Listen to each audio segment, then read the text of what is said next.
Hi folks, this is Ugia. Welcome to my YouTube channel. இன்னைக்கு நம்ம என்ன பார்க்க போறோம்னா சொர்க்கவாசல் படத்தோட மூவி ரிவ்யூ தான் பார்க்க போறோம். இந்த படத்துல RJ Balaji, Balaji Sakthivel, doctor Balaji Sakthivel, doctor Selvaraghavan sir, அப்புறமேட்டு நட்டி சார், கருணா சார், சானியா ஐயப்பன் மற்றும் பலர் நடித்து இந்த படத்தை வந்து சித்தார்த் விஸ்வநாத் ஒரு டெபியூட் ஆக்டர் வந்து டேரக்ட் பண்ணியிருக்காரு.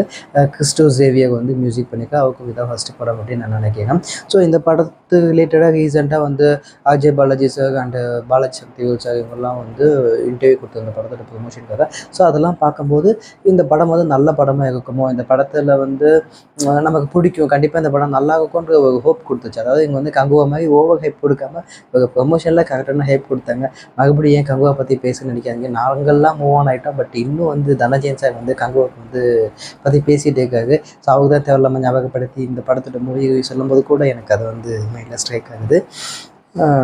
ஸோ இவங்க கொடுத்த ஹைப்புக்கு தகுந்த மாதிரி இந்த படம் இருக்குதா இல்லையா, வாங்க பார்க்கலாம்.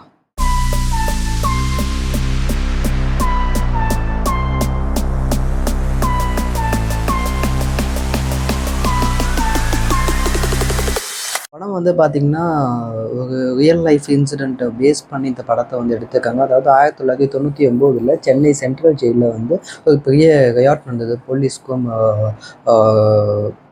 கைதிகளுக்கும் நடுவில். அதாவது கைதியில் ஒருத்தர் வந்து செல்மேட் ஒருத்தவங்க வந்து ஹாஸ்பிட்டல் ஏதோ உடம்பு சரியில்லை, ஹாஸ்பிட்டல் கூப்பிட்டு போயிருக்காங்க. பட் ஹாஸ்பிட்டல் கூப்பிட்டு போய் வழியிலே அந்த ப்ரிசனர் வந்து இறந்து போயிருக்காரு.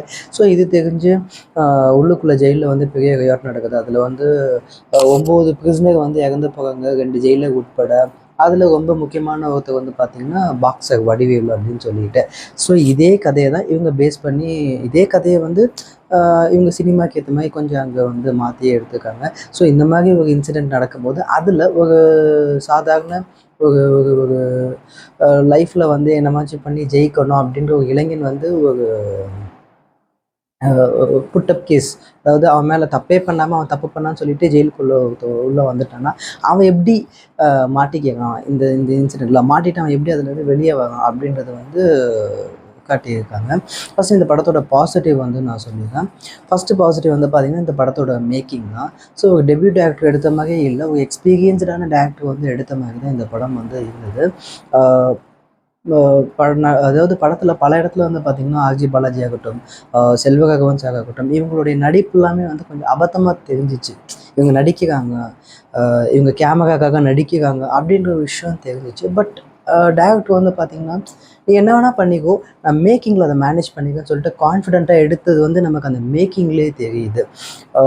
ஒரு 2 பேர்த்துக்கும் நடுவில் நடக்கிற ஒரு கான்வர்சேஷனை கூட இன்ட்ரெஸ்டிங்காக காட்டணும் அப்படின்னு சொல்லிட்டு யோசித்து அந்த ஒரு முயற்சியில் வந்து அவங்க வந்து வெற்றியும் கண்டுட்டாங்க அப்படின்ற மாதிரி தான் சொன்னேன். மேக்கிங் வைஸ் வந்து ரொம்பவே நல்லா இருந்தது. ஃபர்ஸ்ட் ஹாஃப் வந்து பார்த்திங்கன்னா ரொம்ப ஃப்ளாட்டாக போகும். ஒரு இன்சிடெண்ட்டு, அந்த இன்சிடெண்ட்டுக்கு அப்போ என்ன நடக்குது, அப்போ என்ன நடக்குது, அப்போ என்ன நடக்குது அப்படின்னு சொல்லிட்டு அந்த ஒரு ஃப்ளாட் ஸ்டோரியில் கதை சொல்கிற மாதிரி போயிட்டுருக்கு. பட் செகண்ட் ஹாஃப் வந்து பார்த்திங்கன்னா அப்படியே இது வந்து ஒரு த்ரில்லர் ஜானராக வந்து மாறும். ஸோ ஃபஸ்ட் ஹாஃபில் ஒரு விஷயம் காட்டிடுவாங்க, பட் அவங்க காட்டின 2-3 விஷயங்கள் செகண்ட் ஹாஃபில் வந்து இல்லை, அது கிடையாது, இது வேறு ஒன்று நடந்திருக்கு அப்படின்ற ஒரு க்யூரியாசிட்டியை வந்து ஆடியன்ஸ் மத்தியில் வந்து டெவலப் பண்ணியிருக்காங்க.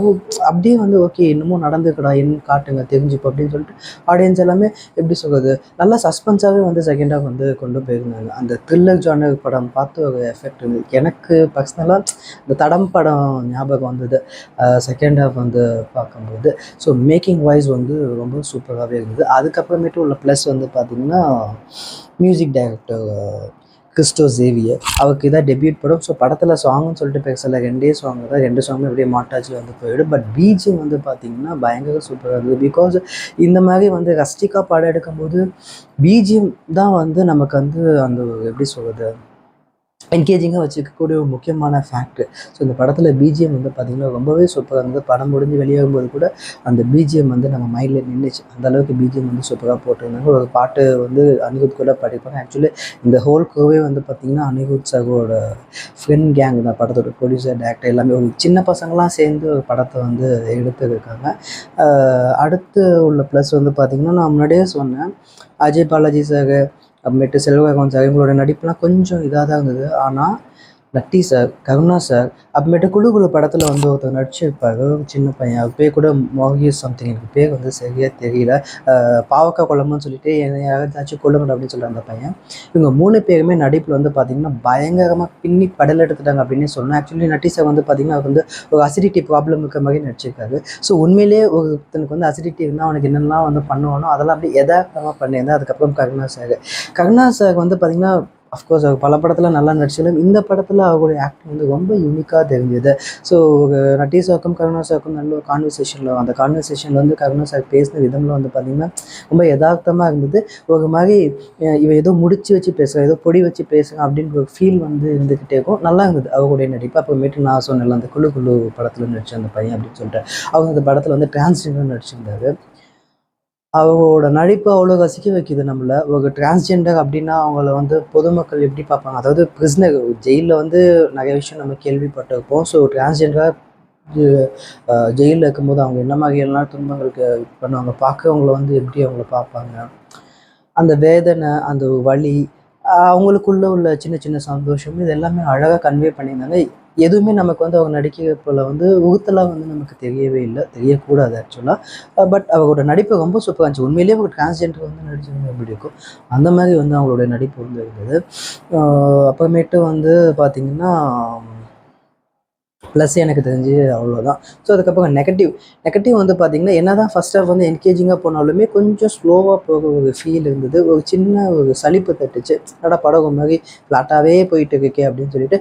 பட் அதுவுமே வந்து இன்டர்வல் பிளாக்ல வந்து ஒரு நல்ல ஒரு ஒரு ஒரு ஒரு கியூரியாசிட்டி டெவலப் பண்ணுற மாதிரி ஒரு இன்டர்வல் பிளாக் வச்சு முடிச்சிருப்பாங்க. அதுக்கப்புறமேட்டு முன்னாடியே சொன்ன மாதிரி ஆர்ஜே பாலாஜி சார், செல்வராகவன் சாரோட நடிப்பு வந்து பார்த்திங்கன்னா கொஞ்சம் வந்து இன்னுமே அவங்கக்கிட்ட நல்லா வேலை வாங்கிக்கலாமோ அப்படின்ற ஒரு ஃபீல் மட்டும் இருந்தது. அதுக்கப்புறமேட்டு Balaji Sakthivel sir. So Balaji Sakthivel sir வந்து குக்கர் அப்படின்ற ஒரு கதாபாத்திரம் நடிச்சிருக்காரு. அவருடைய கேரக்டர் வந்து ரைட்டிங்கில் இன்னும் ஸ்ட்ராங்காக இருந்திருக்கலாமோ அப்படின்ற ஒரு ஃபீல் இருந்தது. ஸோ அவர் தான் வந்து அந்த ஜெயிலுக்கே வந்து எப்படி சொல்கிறது, ஒரு காட்ஃபாதர் மாதிரின்னு வச்சுக்கோங்களேன். ஜெயிலில் வந்து நிறைய கெட்டவங்க இருப்பாங்க, ஒரு சில பேர் நல்லவங்களாக இருப்பாங்க. அந்த நல்லவங்களை பார்த்து கெட்டவங்களாம் பயப்படுற மாதிரியான நல்லவங்க இருப்பாங்க. அந்த மாதிரியான ஒரு கேரக்டர் ப்ளே பண்ணியிருக்காரு. பட் அவரோட கேரக்டர் வந்து இன்னுமே ஸ்ட்ராங்காக வந்து ரைட்டிங்கில் இருந்துக்கலாமோ அப்படின்ற மாதிரி இருந்தது. அப்புறமேட்டு கிளைமேக்ஸில் வந்து ஆர்ஜே பாலாஜி வந்து ஒரு கேரக்டர் வந்து இறந்து போயிடுவாங்க. ஸோ அந்த கேரக்டர் இறந்து போயிடுறதால ஆர்ஜே பாலாஜி சார் வந்து ரொம்ப எமோஷனல் ட்ரிகர் ஆகி ஒரு விஷயம் ஒன்று பண்ணுவார். பட் அது இன்னுமே கனெக்ட் ஆகலை. ஸோ அந்த ஆர்ஜே பாலாஜி சாருக்கும் அந்த இறந்து போன கேரக்டருக்கும் அந்த பாண்டு வந்து, ஏன்னா ஆல்ரெடி அவரே வந்து செய்யாத குற்றத்துக்கு ஜெயிலில் வந்து மாட்டிகிட்டு இருக்காரு. அந்த டயத்தில் தான் எப்படி வெளியே போகணும்னு அவர் வந்து யோசிப்பாங்க தவிர இன்னொரு கேரக்டர் மேலே வந்து ரொம்ப அஃபெக்ஷன் ஆகி அந்த கேரக்டராக ரொம்ப எமோஷனல் ட்ரிகர் அவங்க மகிழ சீன் இருந்தபோது அதை வந்து டக்குன்னு அக்செப்ட் பண்ணிக்க முடியல. ஸோ இதுதான் வந்து என்னை பொறுத்த வரைக்கும் இந்த படத்தில் உள்ள நெகட்டிவ். ஸோ பட் ஓவராலாக பார்க்கும்போது இந்த படம் வந்து பார்த்திங்கன்னா ஒன் டைம் வந்து பார்க்கலாம். ஒரு டீசெண்டான படம். எந்த விதத்துலையுமே நமக்கு வந்து போர் அடிக்காது. படம் பார்த்துட்டு ஒரு சாட்டிஸ்ஃபைடான ஃபீலிங் வந்து எனக்கு வந்து இருந்தது. ஸோ இந்த படத்துக்கு என்னுடைய ரேட்டிங் வந்து பார்த்திங்கன்னா 8.5 out of 10. ஸோ இந்த வீடியோ பார்த்துட்டு பிடிச்சிருந்தா லைக் பண்ணுங்கள், ஷேர் பண்ணுங்கள், கமெண்ட் பண்ணுங்கள், மறக்காமல் சப்ஸ்கிரைப் பண்ணுங்கள். தேங்க்யூ, பாய்.